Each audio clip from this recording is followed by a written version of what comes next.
Episode 5, Isaiah's Prophecy, Sabbath for all flesh. The book of Isaiah silences every excuse that the Sabbath was only for the Jews. It opens a divine window into God's heart and prophetic plan, a plan that includes all nations and peoples in his Sabbath blessing. Isaiah 56, 6-7 declares, "Also the sons of the stranger, that join themselves to the Lord, every one that keepeth the Sabbath from polluting it, even them will I bring to my holy mountain, and make them joyful in my house of prayer." This was written long before Christ walked the earth and was addressed to Gentiles, the sons of the stranger. They were not born into the lineage of Israel, yet God made no distinction when it came to obedience and worship. The only requirement? Keep the Sabbath from polluting it. This proves that Gentiles were always meant to be grafted into Sabbath worship. God's blessing, joy, and holy presence are promised to all who honor his day. Isaiah 58, 13-14 gives a deeper look into how God views the Sabbath. "If thou turn away thy foot from the Sabbath, from doing thy pleasure on my holy day, then shalt thou delight thyself in the Lord." The Sabbath is not called a burden. It is called a delight. God refers to it as my holy day, not the Jews' day. This is critical. It is God's personal possession, and he invites both Jews and Gentiles into it. In the same book, Isaiah 66, 22-23 gives us a glimpse into the future, the new heavens and new earth. It says, "For as the new heavens and the new earth, so shall your seed and your name remain.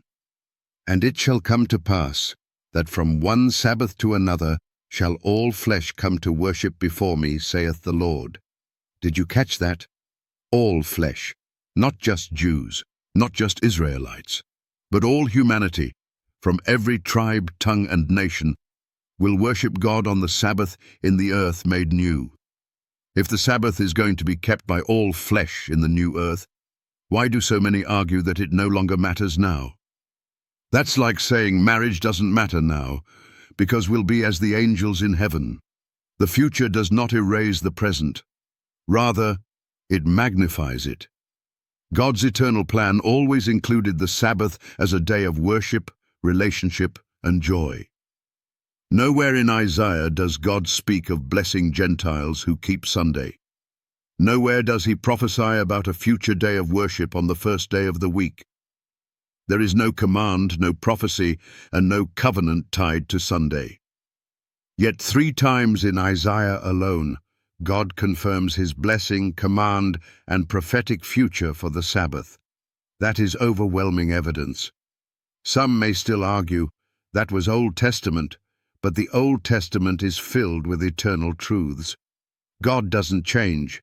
Malachi chapter 3:6 declares, "For I am the Lord, I change not." If God called the Sabbath holy, then it remains holy now. Jesus kept it.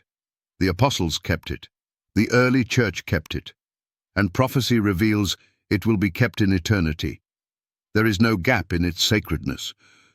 To reject the Sabbath is to reject God's prophetic word through Isaiah. It is to deny the joy, identity, and promise that God offers to the sons of the stranger. The Sabbath is a bridge between heaven and earth, between Jew and Gentile, between past and future. So what will you do with Isaiah's prophecy? Will you embrace the day God made for all flesh? Or will you cling to a man-made tradition that God never ordained? The choice is yours, but the truth is eternal. The Sabbath is God's holy day, and it is for you.